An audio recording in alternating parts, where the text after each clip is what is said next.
Olá pessoal, sejam todos bem-vindos para mais um episódio. Meu nome é Alberto de Carvalho e hoje trago como convidado Sabi Diniz, coach, palestrante e especialista em perfil comportamental, autor ou coautor da obra 30 Dias para Mudar a Sua Vida.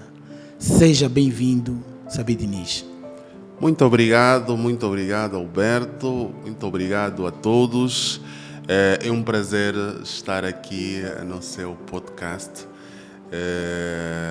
Agradeço desde já pelo convite e muito obrigado. Nós é que agradecemos, né? Sabemos que o Dr. Sabi não vive em Luanda, né? Então tirou parte do seu tempo das férias, né? Neste percurso de Luanda para a sua terra natal, Lubango. Certo. E agradecemos bastante esse gesto e espero que não seja a primeira e nem a última vez de cá. Sempre que me chamarem por mim, eu estarei aqui. Boas. Sabi Diniz. Vamos entrar no bilhete de identidade do Dr. Sabi Diniz. Quem é o Sabi Diniz? Ok. Meu nome é Sabi Peterson Patrick Diniz. Sou filho de Sabin Tambo e de Joana Guilhermina. Os meus pais são da província do Uís, né? Propriamente de Maquela do Zombo. Né? Eu cresci uma parte da minha vida dividida entre 3 províncias. Né? Cresci uma parte da minha vida aqui em Luanda, a parte mais pequena. Depois vivi no Bengo, né? Durante alguns anos. E depois do Bengo fui para Lubango, província da Huila, onde estou desde o ano de 1996. Então, o meu percurso foi principalmente nestas 3 províncias. Muito bom, muito bom. Muito bom, de facto. Onde é que o Dr. Sabi Diniz fez o seu percurso acadêmico? Estou a falar desde o ensino primário até o ensino médio, pelo menos. Foi em Luanda, Bengo? Esse percurso também está dividido. Né? Ele está dividido. Eu começo o ensino primário aqui em Luanda, né? E depois termino ele no Bengo, na província do Bengo, no município dos Dembos, né? Nós conhecemos mais por Quibás. Hoje é mais chamado por Dembos, mas na altura nós chamávamos mais por Quibás. E termino ali o ensino primário e começo o ensino secundário. Né? Hoje ele está dividido em 2 ciclos, sim, né? Sim. Primeiro e segundo ciclo. Naquela altura não existia isso. Sim. Aí nós chamávamos simplesmente... Como é que se chamava na altura? Passa-me agora o nome, mas havia um nome, né? Próprio, sim. Havia um nome próprio na altura. Então, começo lá e termino já no Lubango. Mas, de facto, é uma história que... um tanto quanto longa. Um tanto quanto longa, né? E que, pronto, gostaria de tentar enfatizar um pouquinho. Um pouquinho, sim. Né?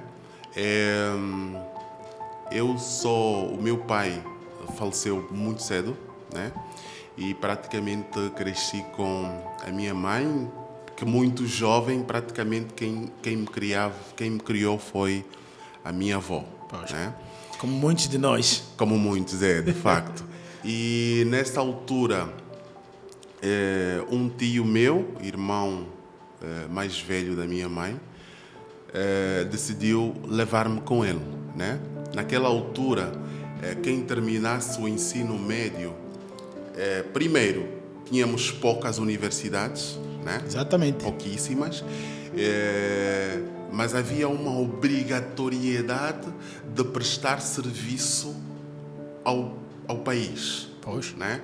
Então, aquelas pessoas que terminavam o ensino médio, principalmente na área de formação de professores, eles, tão logo terminassem, Eram tinham a logo obrigação de, durante um determinado período, trabalharem como professores, eram enquadrados, trabalharem como professores, e só dali talvez poderiam pensar na possibilidade de continuar os estudos, que era muito difícil porque tínhamos poucas universidades. E naquela altura, este meu tio foi destacado na província do Bengo, no município dos Dembos, e estava lá então a prestar o seu serviço. E então, nesta altura, ele decidiu levar-me para lá. E foi então ali que eu terminei o ensino primário, né? Naquela altura. Terminei o ensino primário, mas depois eu voltei. Para Luanda? Voltei para Luanda. Pois. Nessa altura nem pensava em conhecer Lubango. Voltei para Luanda. E algum tempo depois ele pegou-me novamente e voltei para o Bengo. Mas nesta altura ele já não estava a trabalhar como professor, trabalhava como é que se chamava aquela? É uma empresa estrangeira, ou seja, era uma cooperação estrangeira, né, entre Angola e acho que Suécia, acho que chamava Sonef. Ok, Sonef. Uma empresa de energia naquela altura e não sei. Sim, da Sonef. Exatamente. Tanto mais que a Sonef deu nome a um bairro em Luanda. Exato. É uma zona em Luanda que chama-se Sonef. Exato. Sim, lembro. Ele trabalhava na Sonef e então levou-me novamente e eu estava a viver com ele, até que depois saímos dos Dembos e viemos para Mabubas, aqui, Cachito. Eu estou mesmo curioso em saber onde começa esta pessoa que nós temos hoje aqui, o especialista em perfil comportamental, o coach e o palestrante. Exato. Vamos começar pelo coach. Como entra o coaching na vida do Dr. Sabi? Como entra o coach? O coach entra num momento em que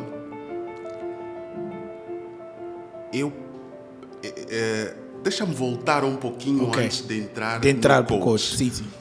Antes de entrar no coach. Depois que vou para o Lubango, né? Depois que vou para o Lubango, eu vou para o Lubango após 4 ou 5 anos sem estudar, né? Tive que interromper os meus estudos, tudo por conta da situação que o país viveu depois das eleições de 92. Ok? Eu estava no Bengo, conforme eu dizia naquela altura, e nós sabemos que depois das eleições de 92 nós tivemos aquele conflito, aquela situação toda que surgiu e que o país ficou dividido. Né? E eu acabei ficando durante muito tempo numa dessas zonas em que eu não pude continuar a estudar. Depois dos acordos de Lusaka,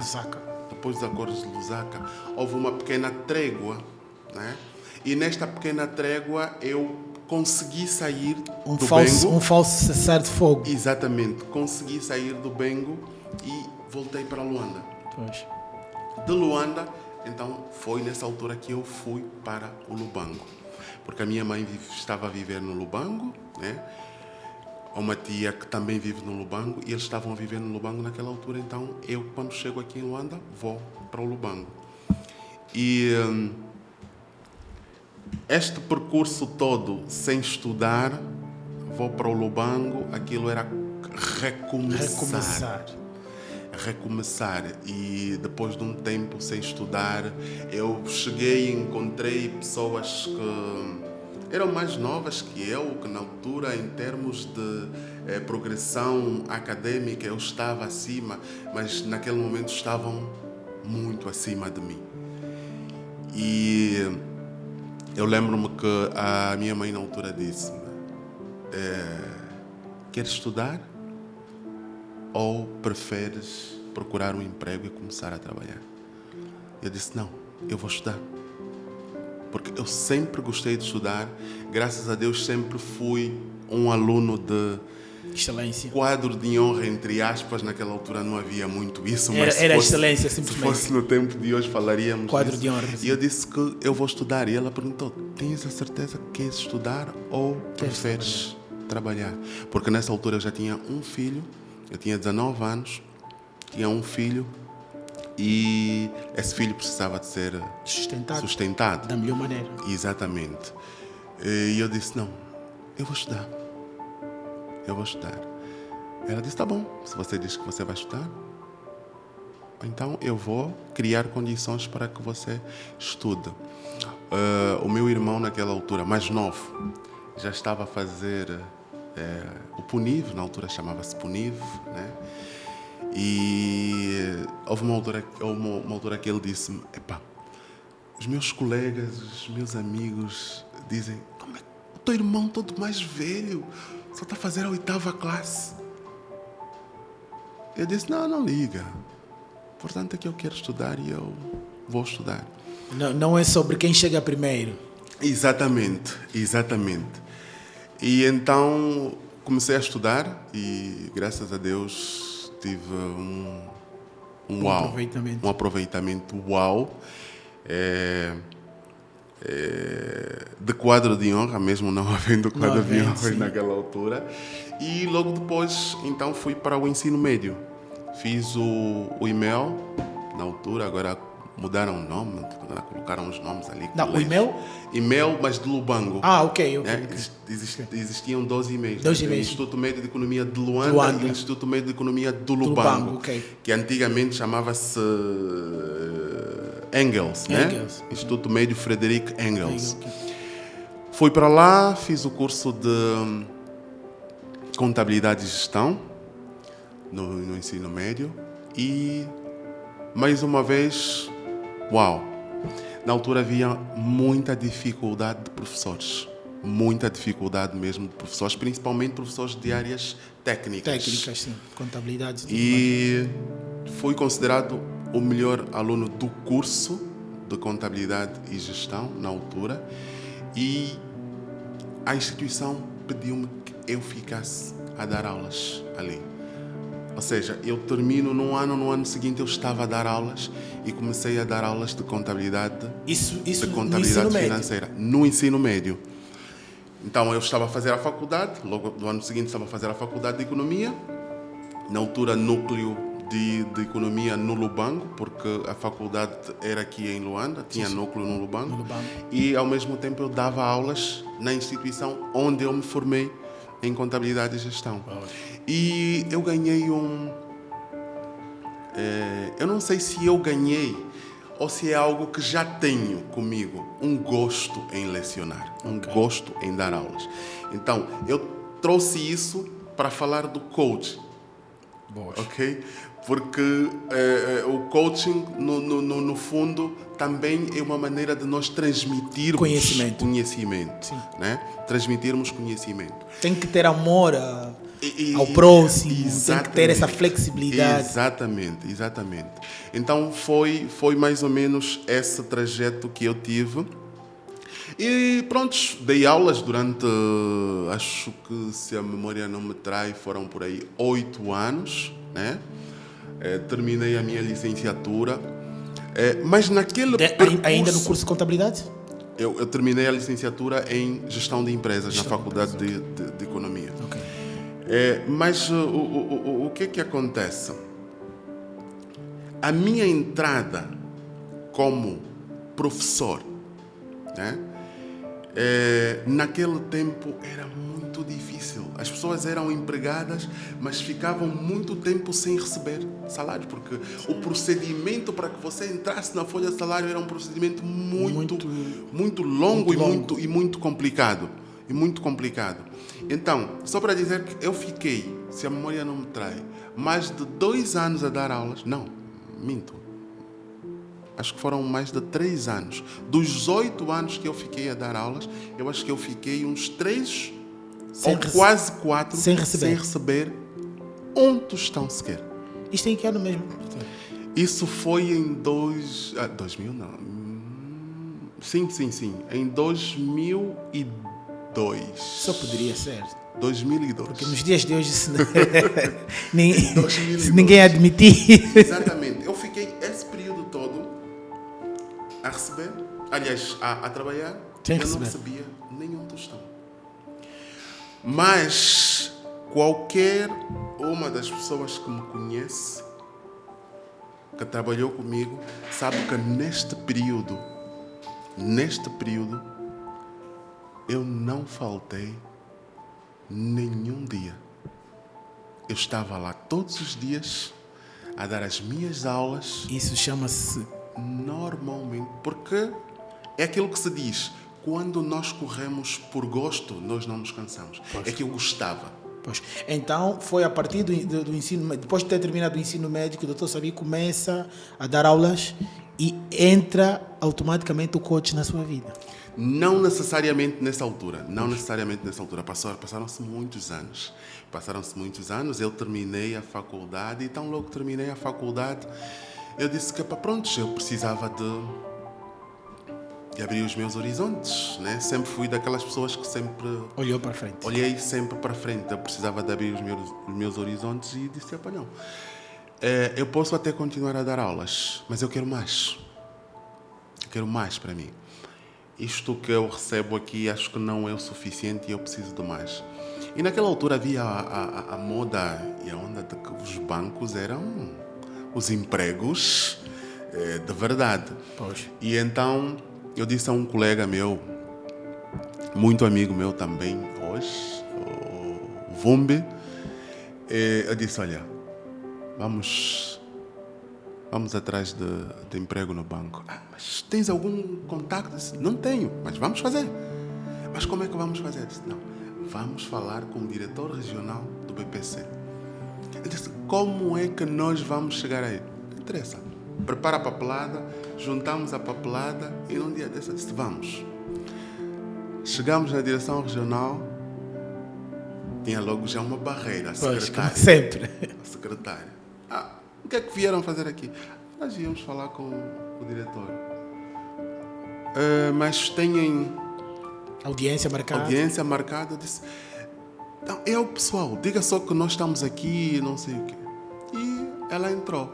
E o meu colega e amigo disse, nós não temos audiência. Eu disse, se nós dissermos agora que não temos o que audiência, é que nós viemos fazer, barram-nos logo. E ela chegou e disse, não, ele pediu para entrar. Nós entramos, dissemos, olha, nós somos recém-formados, terminamos a faculdade de Economia e sabemos que os concursos públicos normalmente aqui não são anunciados. E trouxemos aqui os nossos currículos e gostaríamos de trabalhar aqui, não sei o quê. E a primeira coisa que ele disse, uau, vocês mentiram a minha secretária. Eu disse, sim, se nós não mentíssemos, não chegaríamos aqui. E então ele disse, tá bom. Conversamos, disse, olha, eu vou ligar para o RH em Luanda e deixo aqui os vossos contactos, qualquer coisa eu vos digo. Olha, acho que passou um dia, só no dia seguinte ele ligou e disse, olha, tragam os vossos processos porque Luanda aceitou que vocês fizessem uma entrevista. E assim ficamos um tempinho, eu fiquei apenas 6 meses a trabalhar no BPC, porque alguns anos antes eu havia feito concurso público no Ministério das Finanças. Ok. E ao fim dos 6 meses do meu período de estágio no BPC, o Ministério das Finanças chamou-me. Vou ser sincero que naquela altura eu fiquei com o pé atrás. Por quê? Porque nesta fase eu tinha grandes propostas dentro do BPC. Tinha grandes propostas mesmo e o diretor regional estava a confiar muito em mim. E eu fiquei assim com o pé atrás. Mas eu disse, não, vou. E fui. 6 meses depois fui, comecei a trabalhar no Ministério das Finanças e não sei o quê. E sempre a trabalhar. E eu sempre fui uma pessoa que me entregava muito. Ao trabalho. Me entregava mesmo muito. E... porque eu achava que eu tinha que dar o meu máximo. Sim, como sempre, né? Tinha que dar o meu máximo porque eu apoiar a minha família, os meus filhos, quero dar o melhor, melhor de tudo possível. para Sim, eles. sim, sim. E quando, na verdade, chega um momento que você para e você sente que não é isso que eles querem. Eles até querem aquele bom de melhor que você dá.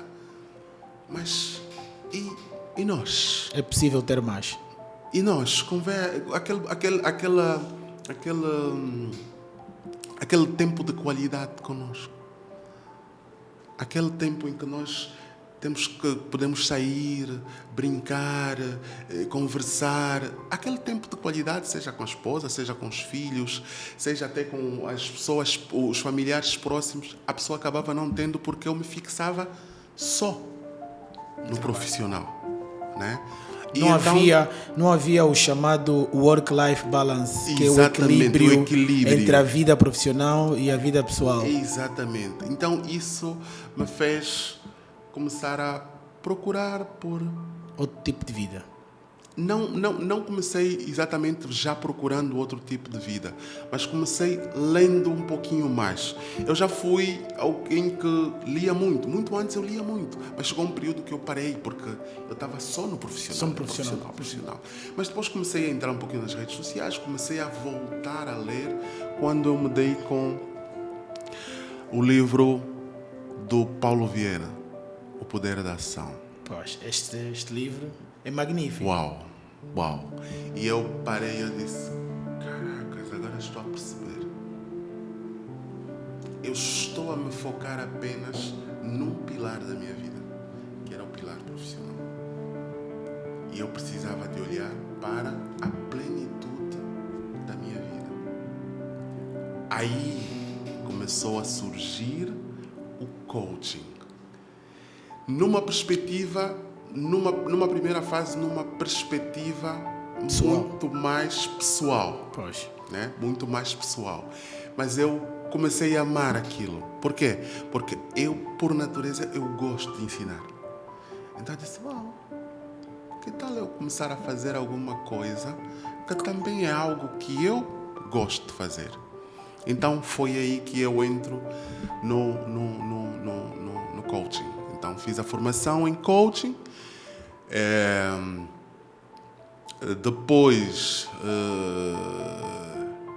eu disse, ok, pronto, coaching é algo amplo. Sim. Qual vai ser o meu foco? Meu nicho. Né? O meu nicho. Pronto.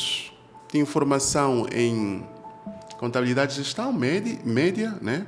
Tenho a formação superior em gestão de empresas. Que tal então trabalho no Ministério das Finanças? Que tal falar de finanças? Não finanças públicas, mas falar de finanças pessoais. E então decidi fazer a formação também em inteligência financeira. Fiz uma formação em inteligência financeira. Fiz também um MBA em educação financeira. E logo depois veio a análise de perfil comportamental. Disse, interessante. Sim. Interessante. Deixa-me lá fazer também análise de perfil comportamental. E eu disse, uau. A análise de perfil comportamental foi a virada de chave para mim. Para mim eu disse, é isso que eu quero. Né? Então, juntar coaching, análise de perfil comportamental, eu disse deixa-me lá ajudar. Deu uma pessoa brilhante que eu, Sabid Diniz. Graças a Deus. Graças a Deus. Eu disse, deixa-me lá ajudar as pessoas, porque, na verdade, hoje nós vivemos numa sociedade doente. Em que aspecto? Emocionalmente falando. E há pessoas com esse tipo de doenças dispostas a mudarem o quadro, porque existem pessoas que não reconhecem ou não aceitam as doenças que têm e logo... É exatamente. Olha, há uma passagem de um livro que não me vem aqui à mente, que ele diz assim,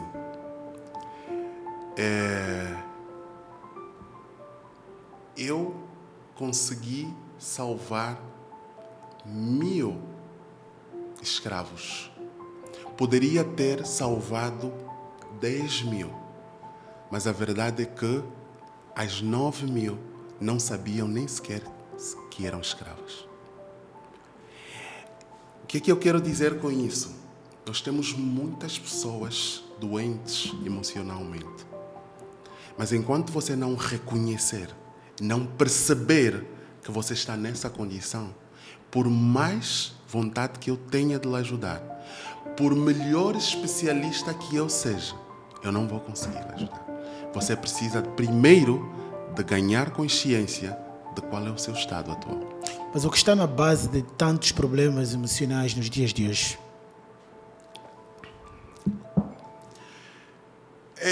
São vários aspectos. Sociais. Mas um dos aspectos principais, e que é o aspecto que passa mais despercebido, são as crenças que nós trazemos da nossa infância. Porque muitos problemas que nós vivemos hoje são crenças. Né? Ou seja, são verdades que nos foram incutidas. Principalmente no período de 0 a 12 anos. Uma criança, quando nasce com, se trazermos isso em informática, nasce com o disco duro formatado, ou seja, zerado. Novo. Quem vai colocando informação? Os primeiros são os pais. Pois. E os pais, que tipo de informação vão colocar? Do interesse delas. Do interesse delas e daquilo que eles percebem o meio envolvente deles. E isso vai se tornar para nós o quê? Uma crença. Ou seja, vai se tornar a nossa verdade. Ok? Acredito que o Alberto lembra-se disso, que muitas vezes nós ouvimos dizer que não pega no dinheiro porque o dinheiro é sujo. Sim. Mas o que é que está na Isso base é crença. dessa questão? É crença, sim, exatamente. Isso é crença. É crença. Né? E esta crença faz o quê? Faz a nossa vida hoje. Existem autores que dizem assim: nós vivemos as nossas crenças. Mas então, o que é que nós temos que fazer para que as pessoas mudem e tenhamos pessoas, do ponto de vista mental, mais saudáveis? Ok.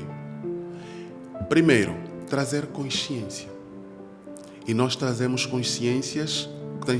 Como é que nós trazemos consciência? Trazemos consciência com conteúdos que nós publicamos. Trazemos consciências com livro. Nesse livro, por exemplo, é um livro em que nós trazemos muita consciência para que as pessoas percebam e digam: calma aí, as coisas não são exatamente do jeito que eu penso. Se o fulano conseguiu, eu também posso conseguir. Então nós trazemos essa consciência. Trazemos palestras. Eu recentemente fiz um treinamento, se a memória não me trai, há 3 semanas atrás fiz um treinamento no Lubango grátis. Graças a Deus tivemos ali mais de 60 pessoas, e que o objetivo foi trazer consciência.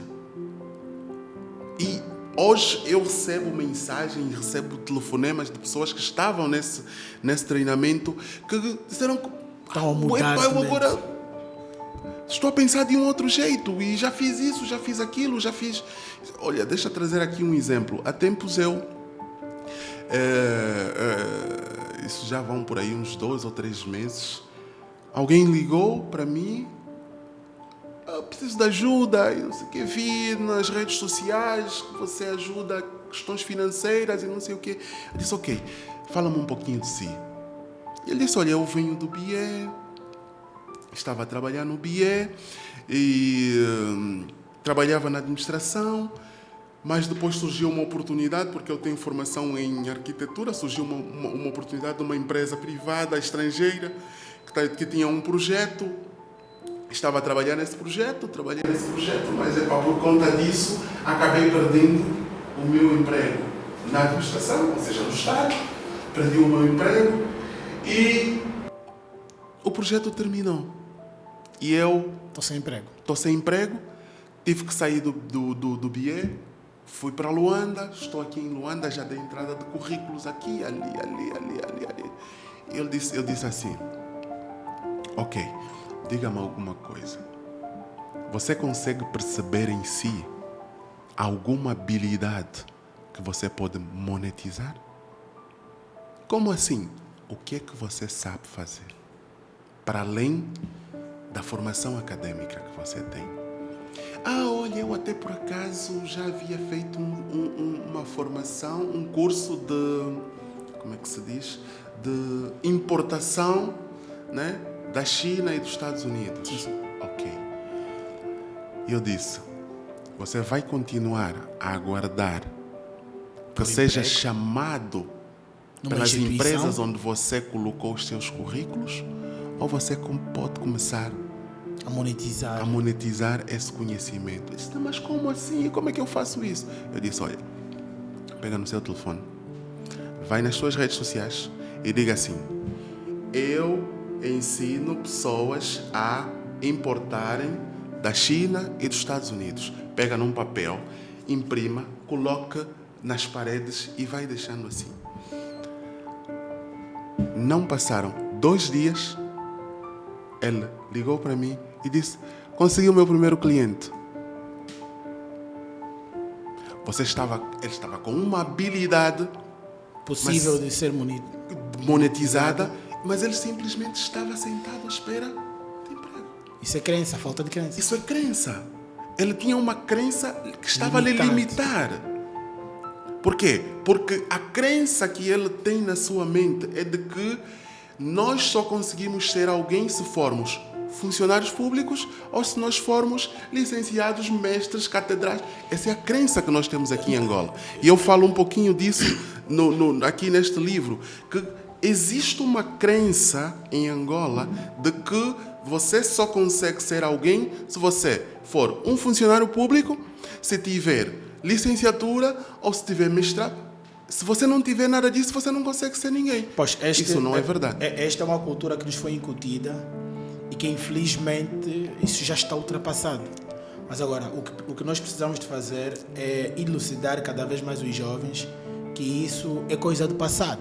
Continuamos a ter jovens que, infelizmente, esperam por terminar a universidade, por terminar um curso qualquer, para poderem encontrar o caminho para passar, quando na verdade existem várias formas de passar. Exatamente. A minha questão é, o que está na base de tanta crença limitante no povo angolano?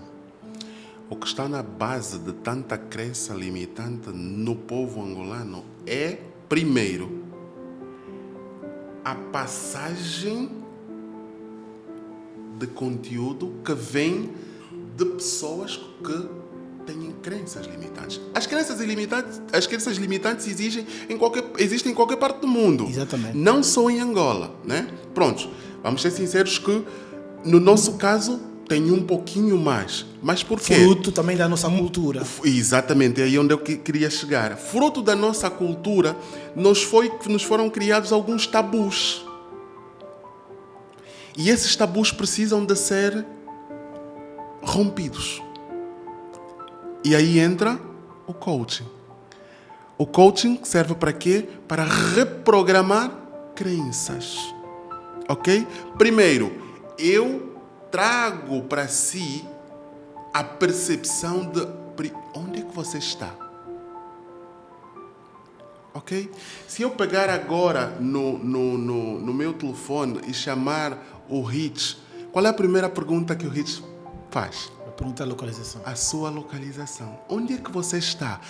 E vai fazer uma segunda. E vai fazer a segunda. Para onde você quer ir? O coach é isso. Ajuda você a perceber onde você está, para que você consiga saber onde você quer ir e então traçar um plano de ação para que você saia de onde está e vá até onde você quer ir, fazendo o quê? Eliminando tudo aquilo que era impedimento no seu trajeto. E que muitas das vezes estes impedimentos são crenças. Doutor Sabi, achas que a população angolana acredita num processo de coaching, num processo de mentoria? A experiência que eu tenho mostra que Ainda não. Tudo por quê? Porque as crenças ainda estão muito fortes. Né? As crenças ainda estão muito fortes. Também, se calhar, nós temos o hábito de julgar o livro pela capa.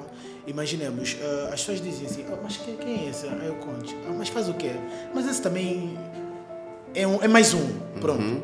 Hoje em dia há essa tendência de as pessoas julgarem assim, de forma primária qualquer coach, qualquer mentor e tudo mais. Exato. Então, no meu ponto de vista, eu considero isso uma crença limitante. Estamos a falar de pessoas com esse tipo de dúvidas que têm problemas sérios de crenças. Exato. Então, o que é que nós devemos fazer? Mas essa dúvida surge por quê?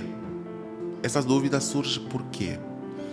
Porque ela, como em princípio, ela tem como crença limitante não acreditar na possibilidade de crescimento. Ou de mudança. Exatamente. Para ele isso não é possível. Não é possível uma pessoa mudar. Né?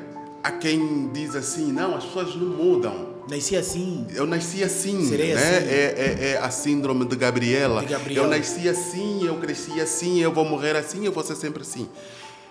Isso é uma crença que nós trazemos. Há pessoas que não conseguem nem sequer crescer, porque ele diz que na minha família ninguém cresceu. Minha família todo mundo é pobre. Somos todos Logo, assim. eu não tenho possibilidade de ser diferente que ele. Isso é uma crença. Né? Agora, esta questão de mentoria, esta questão de treinamento, de coaching, é algo novo. E também precisamos de dar o seu tempo para que as pessoas consigam mudar a mentalidade em relação a isso. Né? Nós precisamos de fazer o nosso trabalho, trazer consciência. Sim, mas dá uma impressão que nas outras áreas as pessoas adaptam-se muito mais rápido. Por exemplo, já notou que as pessoas têm mais facilidade de se adaptar em coisas mais ruins? Sim. Eu fiz um teste num desafio que eu fiz, acho que há 3 ou 2 meses atrás. Eu dizia assim, olha, pega uma folha, faça uma divisão com uma linha, né, ao meio. Por um lado, escreva o que você não gosta em si e por outro lado, escreva o que você gosta em si. As pessoas têm dificuldade de descrever o que não gostam? Não. Têm mais facilidade de escrever o que não gostam. Ok. Elas têm mais facilidade de escrever o que não gostam do que escrever o que gostam. Né? E isso me traz a um grande mentor que eu também sigo, Bob Proctor. E Bob Proctor fala muito sobre a lei da atração. Ele diz que isso é uma lei, nós não temos como evitar. É lei. Do mesmo jeito que existe a lei da gravidade, que se eu pegar essa aqui e largar, ela vai cair porque é uma lei. Ele diz que também nós atraímos o que nós vivemos. Pois. Nós atraímos o que nós vivemos. Consciente ou inconscientemente. Muitas das vezes, de forma inconsciente. E você diz, mas será que eu é que atraio essa vida que eu tenho? Sim, você é que atrai. Só que você atrai isso de forma inconsciente e atrai isso de forma inconsciente. E por que você não atrai o bem e atrai o mal? Porque você diz assim. Vou dar um exemplo, vou falar das mulheres que lutam muito para emagrecer. Pois. Né? E normalmente o que é que elas dizem? Olha, este ano eu já decidi que não quero ser gorda. O que é que você está a atrair? Gordura. A nossa mente não percebe e não fixa a palavra não. Pois. Então, quando você diz, este ano não quero ser gorda, a nossa mente tirou o não, o que é que fica? Este ano quero ser gorda. Então, em vez de você dizer que o que você quer, nós temos a tendência de dizermos o que não queremos. E o que é que a lei da atração vai fazer? Atrai. Ao contrário, devia dizer, este ano eu quero ser magra. Exatamente. Este ano quero emagrecer. Este ano quero perder peso. E de preferência, definir, dizer assim, este ano eu quero ter X quilos. Pois. É o que você quer. Atrair. Né? Eu não quero ter uma esposa arrogante. Você está a atrair uma esposa arrogante. Eu quero ter uma esposa que me trate bem, que respeite as pessoas, que respeite a mim. Peça o que você quer e não aquilo que você não gostaria de ter. Porque a nossa mente não percebe o que você não gostaria de ter. Ele só sabe que você pediu aquilo e ele traz para si. O universo traz isso para si. Lei da atração. A lei da atração. Exatamente. Sabi Diniz, mais uma vez, 30 dias para mudar a sua vida. Esta obra magnífica, qual foi a sua contribuição e o que é que nós podemos encontrar neste livro? Uau! Este é um livro uau mesmo. É um livro uau mesmo. Este é um livro da editora Chave Mestre e foi um convite que me foi feito. É uma editora brasileira. Eu estava a trabalhar com o CEO desta empresa numa mentoria e ele disse-me que, sabe, esse período que nós estávamos a trabalhar, gostei muito de ouvir você a falar sobre finanças. Eu estou a trabalhar num livro em que eu vou convidar várias pessoas para fazerem parte deste livro e criar uma espécie de... Como é que eu poderia dizer?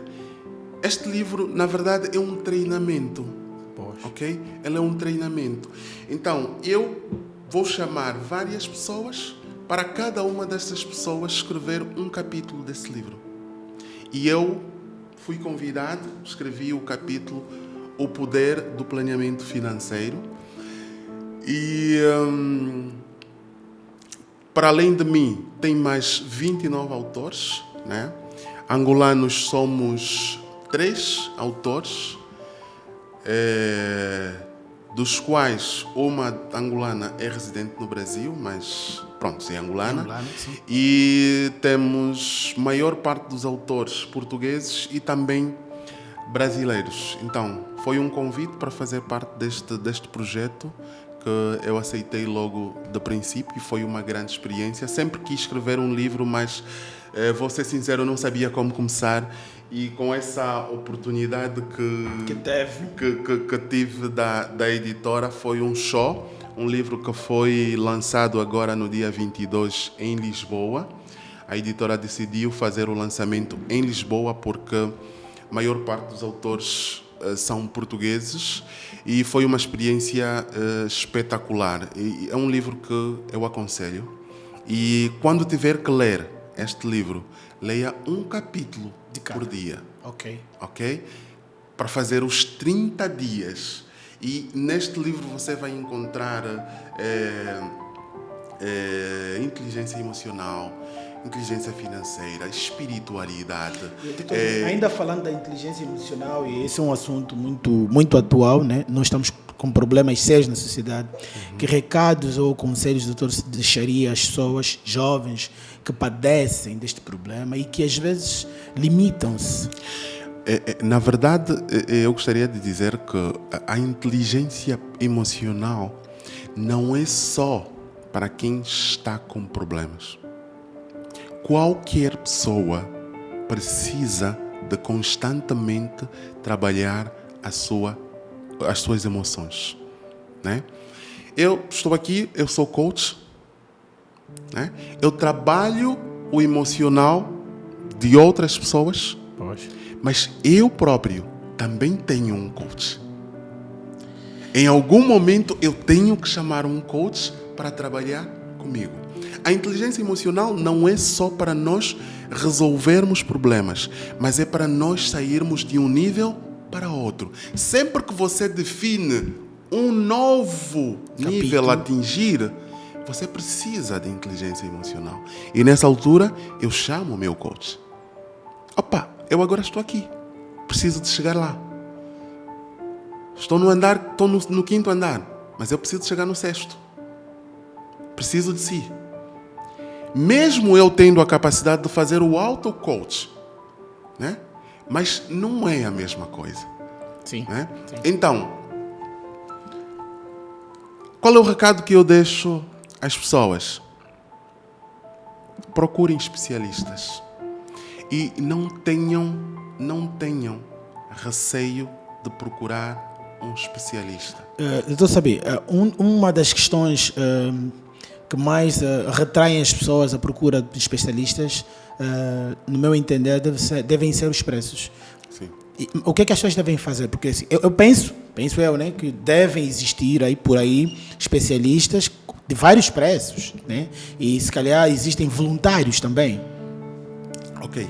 A primeira questão que eu trago aqui é: parem de olhar para o preço e olhem para o valor. Ok? Eu fiz uma mentoria de organização financeira com alguém e cobrei um preço, ok? Cobrei um preço e, se a memória não me trai, eram por aí 50 mil kwanzas, foi o valor que eu cobrei. Uma mentoria de uma semana, qualquer coisinha assim. Sim. Foram 50 mil kwanzas que eu cobrei. Simbólico isso. Simbólico. Mas, prontos, eu fui fazendo um acompanhamento, sim. Mesmo depois de ter terminado a mentoria. Processo. Eu fui fazendo um acompanhamento. 2 meses depois, esta pessoa diz que, olha, eu consegui das minhas despesas cortar despesas que eu cheguei à conclusão que eu gastava dinheiro à toa, e neste momento eu consegui ter de sobra 200 mil kwanzas. E eu disse assim: já te devolvi o teu dinheiro. Ok? Isso é o quê? É o valor do treinamento. Então, não vamos olhar pelo preço, mas olhe para o valor que aquilo vai acrescentar na sua vida e na vida das pessoas que então estão devemos próximas. aconselhar os jovens a pagarem por mentoria, a pagarem por especialistas e tudo. Eu digo sempre assim: quer atingir um objetivo, quer atingir um determinado patamar, você tem que estar disposto a pagar o preço. E o preço não me refiro só em termos monetários. Em termos de sacrifício. Você tem que acordar cedo, você tem que deixar de fazer algo que você fazia e que te dava muito prazer, mas você tem que deixar de fazer aquilo porque você quer atingir um outro patamar, você quer atingir um outro nível. Então você tem que estar disponível a pagar o preço. Seja monetário, seja de outras maneiras. Sim, nós devemos estar preparados para isso, e penso que a nossa sociedade hoje em dia, os jovens preferem investir dinheiro em outras coisas do que parar para investir em situações que possam, se calhar, tirá-lo do poço. Mas na verdade ele está a pagar um preço. Está a pagar um preço. Ele está a pagar um preço. Sim. Por quê? Porque ele tem que, antes mesmo do mês chegar ao meio, começa o stress porque já não tem dinheiro. O filho está doente, já não consegue levar aos... Na verdade, nós pagamos o preço de qualquer forma. Agora, você quer pagar o preço para te dar prazer ou quer pagar o preço para sofrer? Isso é uma escolha que cada um faz. Sim, sim. Realmente. Doutor Sabi, uma questão que não se cala. Quem deve falar de empreendedorismo? O professor, o empreendedor bem-sucedido ou o empresário? Quem deve falar de empreendedorismo? Pessoalmente, eu acho que quem deve falar de empreendedorismo é o empreendedor de sucesso. Ok? Pois, Por quê? esta Porque questão... nós precisamos de trazer aos outros aquilo que nós chamamos de prova social. Eu fiz. E fiz assim. Ok. Tive dificuldades. Ultrapassei desse jeito. E cheguei aqui. Ou seja, estou onde estou porque consegui.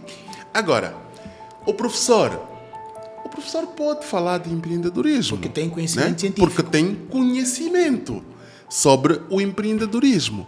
Mas não tem sabedoria. Porque a sabedoria tem a ver com experiência. Tem a ver com prática. Né? Ele tem conhecimento, mas não tem o lado da sabedoria. Ele pode falar, mas traga as questões de forma acadêmica. Né? Mas a melhor pessoa para falar de empreendedorismo, no meu ponto de vista, é quem vive como empreendedor. Pois, porque nós estamos numa altura em que muitos pretendem enveredar para este mundo e há muita informação por aí. E dentre estas informações todas, muitas delas vêm de pessoas que não têm, muitas das vezes, conhecimento científico, não têm experiência, e o mercado as pessoas acabam por absorver essas informações todas e acabam por ser um tanto quanto desgastante. Sim, talvez porque o conceito que se passa de empreendedorismo é de que ser empreendedor é fazer um negócio. Pois. Ok? Nem sempre que eu estou a fazer um negócio, eu estou a empreender. O empreendedorismo, ela tem que trazer inovação. Ok? Paguei uma caneca normal e eu disse que eu vou vender essa caneca e eu trago alguma inovação nesta caneca. Ok. Já existe no tradicional, no mercado, a venda normal da caneca, mas eu trouxe a caneca com o estilo X. Aí Exatamente. sim, eu empreendi. Eu trouxe aquela caneca que, olha, quando você põe um líquido quente, aparece a sua imagem. Isso é inovação. É inovação. Aí sim, eu estou a empreender. Mas se eu pegar a caneca do tal jeito que eu comprei e eu vendo do jeito que eu comprei, isso não tem nada de empreendedorismo. Que conselhos daria aos jovens empreendedores no sentido de manter-se firme no mercado, uma vez que tem muita informação, né? Tem muita informação disponível sobre empreendedorismo e nem todas elas são credíveis para um empreendedor iniciante? Que conselhos é que o doutor daria aos jovens empreendedores? Primeiro, é a busca de conhecimento. Primeiro, vá à busca de conhecimento. Traga esse conhecimento, junte as habilidades que você já tem e faça com que estas habilidades e os conhecimentos que você tem te tragam ideias para que você possa inovar. Ok? Para que você possa inovar. Bob Proctor diz assim: qual é o segredo para que você tenha sucesso? Ok? Primeiro, é você identificar algum serviço que seja muito procurado e que não aparecem muitas soluções. Segundo, especialize-se naquilo, de modos que você se torna quase insubstituível. Pois. Quando isso acontecer, você vai vender que você nem sequer vai perceber como é que você está a vender. O que é que acontece na prática? Nós queremos fazer tudo que os outros já fazem. Eu tenho chamado isso de... são coisas que nos levam a destinos comuns. Exatamente. Exatamente. Hoje na neurociência diz assim: sempre que você perceber que você está na direção onde a maior parte das pessoas está a seguir, Ok? Questione-se. Se a maior parte das pessoas está a ir para ali, você não está na direção certa. 97% do dinheiro do mundo circula na mão de apenas 3% da população do mundo. É verdade. E isso só acontece quando você vai na posição contrária, onde está a maioria. Onde está a maioria? E como identificar este ambiente de seguir a maioria? Há muita gente que não tem essa capacidade. É aí onde nós chamamos a atenção no coaching. Entenda qual é o seu estado atual. Onde é que você está? É que muitas pessoas nem sequer sabem onde é que estão. E nunca vão saber para onde vão. Exatamente. Se você não sabe onde está, imagina agora que o Alberto me diz, Sabi, preciso de ir a Mutamba. Ok. Tá bom, precisas de ir a Mutamba. Onde é que você está? Ah, não, eu não sei. Como é que eu vou te ajudar? Eu não sei onde é que você está. Então, primeiro precisas entender onde é que você está. E para onde quer ir. Exatamente. E depois, defina onde é que você quer ir. Dali, facilmente eu consigo dizer, olha, do sítio onde você está, eu consigo dizer, ok, pronto, olhando agora para isso, acho que se você for pelo Zango 1, Zango 0, olha, estou a falar hipoteticamente, eu não conheço. Sim. Se você for pelo Zango 1 ou pela Via Expressa, aqui é muito mais rápido. Então, é mais ou menos assim que o coaching funciona. Perceba primeiro onde é que você está. Ok, já percebemos onde é que você está. Onde é que você quer? Qual é a tua visão de futuro? Pois. Ok? A minha visão é esta. Ok, tá bom. Então, o caminho é este. Pois. Mais uma vez, muito obrigado, Dr. Sabi Diniz, pela sua presença. Obrigado, nós agradecemos bastante. E foi uma conversa um tanto quanto boa de se ter. Obrigado. E gostamos imenso. Gratidão. Esperamos ter uma segunda oportunidade. Vamos ter, sim, senhora, dizer que este livro eu trouxe especialmente para si. Muito obrigado. Eu ofereço-lhe este livro. Muito obrigado e penso que vai ser útil. Vai. Vou fazer questão de ler um capítulo por dia. Um capítulo por dia. Sim. E no final dos 30 dias, diga-me alguma coisa. Vou dizer assim. Mais uma vez, obrigado pela presença, pelo tempo disponibilizado. Olha, corram, que vai esgotar 30 dias para mudar a sua vida. Sabi Diniz como coautor. Exatamente. Até já, estamos juntos. Obrigado.